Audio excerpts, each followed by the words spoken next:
Hey, I just finished listening to the stream of Alicia Keys' Girl on Fire album, and I have to say that I am a believer in Alicia Keys again.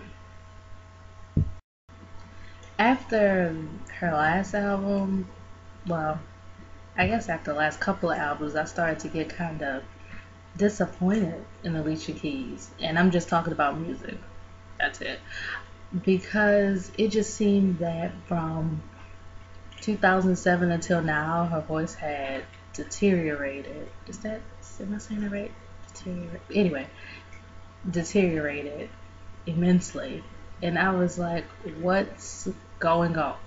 But I had a feeling that was going to happen when she started to sing out of her range. And I think it's just bad vocal technique that has made her voice not sound as rich as it did before. So that was one issue I had with Alicia. And then the other issue I had was that it seemed that the songs were starting to become repetitive in theme, and those are my two biggest issues. Given Alicia is an artist who actually writes her music as after a certain amount of time, given that her life is stable, she's not going to have that many different topics to talk about. It's not like she jumps in and out of relationships or has a bunch of fights or anything like that. So, given that was the case, the material started to become repetitive, and I had an issue with her voice. I've seen Alicia twice in concert in 2004, 2010, and I have all of her albums. I bought all of them. Uh, I liked Element of Freedom because she was starting to return back to her vocal range, but I also had some issues with it. But let's move on to Girl on Fire. Let me tell you, that the actual title track, Girl on Fire, I do not like. I thought Nicki Minaj was the best part of that song, and yeah, I just did not like it. But I've listened to it a couple times more, and it's okay, but I still don't like it. I don't know why that was the first single. Okay, but let's jump into this track list. The first song is De Novo Adagado. You know, that terminology. She's playing the piano, that's great. Next song is Brand New Me. I love the way Alicia does this because she talks about all the negative stuff she's heard about herself, in regards to like her relationship, people's assumptions, and things that they have heard. And she just says that it used to bother me before, but I'm not going to let it bother me anymore. And okay, I was skip. Okay, next is When It's All Over. The title should make the subject clear. It's just say when it's all over, I still have you. And at the end of the song, her son is speaking into the mic.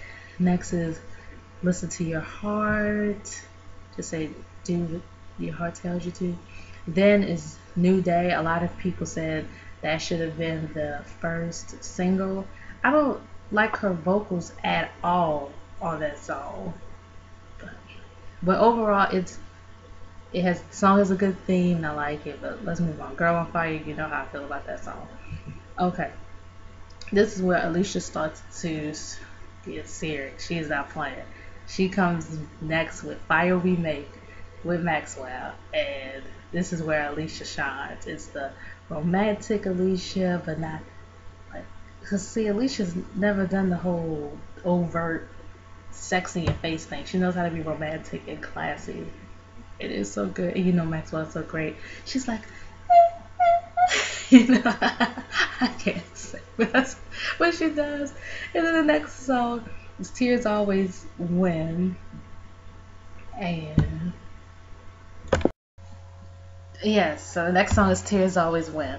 And she's saying that in this song, even though we may argue, even though we may have disagreements, I need you here because when you're not here, I'm crying and those Tears That I Have Always With Me Over. Don't Come For My Nails because I'm redoing them tonight.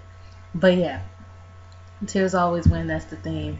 And I feel like it's so crazy. In the last section of her album, this is where Alicia is kicking tail left and right. Okay, next is Not Even the King. And this is one of those songs where I felt Alicia was kind of going back on the generic lyrics. It seemed like, what's it? Money, not even money. It's like she's talking about don't be materialistic. Be thankful for what you have because um, having material things isn't the same as having, for instance, a close person or something like that. Just seems like the 2012 version of If I Ain't Got You, but it's not a bad song. I just feel like Alicia not backpedals, but goes back. Okay, next song. That's when I knew. Let me tell y'all need to go to aliciakeys.com / get an exclusive first listen of Alicia's Girl on Fire, dead serious, and listen to That's When I Knew. This is where this song exemplifies all the reasons why, even though I am not here for Alicia Keys' new voice, I will always be here for her music because the writing is phenomenal, the production is phenomenal. She knows how to build a scene of an experience. It's just so amazing. She's just, for instance, in one of the lines, she's like, I was sitting at a table, we were having a conversation before you could finish it. That's when I knew that I loved you. She said something like that, and it just feels like something that could happen to me. I'm trying to show my nails too much, but it feels like something that could happen to me. It doesn't feel like a situation that only a superstar could have. And this is just one of the best things about Alicia Keys is that her writing style, her ability to tell a story and make it universal. I love that song, and that's the main reason why I had to skip past the Keyshia Cole review, but I'm still going to do that and review this because I said, okay, Alicia is giving me what I need.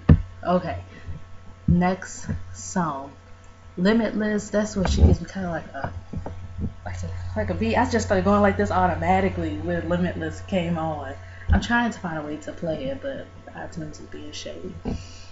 Next is One Thing, and this is the song where another classic example of how she can tell a story so well. She says, I know that you told me you were gone, but I was still waiting for you to pick me up from work. And I'm like, she sounds so like a normal person. The way she writes is just like, okay, that sounds like something I would feel, something I would think. I gotta give her props. This Alicia is a writer and she is a musician. Everything except for her voice is on point. The last song is 101. And I think this is the song where she finally addresses someone, I don't know, in a relationship personally who has done her wrong. And she talks about, you may have all of these things, but like, I'm gonna find a way to play a piece of it, and they just have to come to me. Come on, play, girl. Then you get a kick out of closing the door. See, they are trying me. Anyway, she's addressing somebody personally, and that's the whole album. But no, at the end of 101, she builds it to like this hallelujah break. She's like, hallelujah, hallelujah, and I'm going like this. Anyway, so anyway, the whole point is Alicia's trying this right now. Alright, let me just click X because I can't figure this out. The whole point of that is to say this album made me believe in Alicia Keys again. My only issue is her vocals, but given that she is a Class A songwriter, Class A musician, and she handles production, everything, she knows how to tell a story.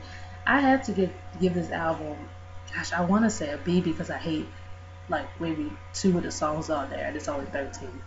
But given this Alicia Keys, I'm gonna have to set the bar high and maybe B plus, something like that.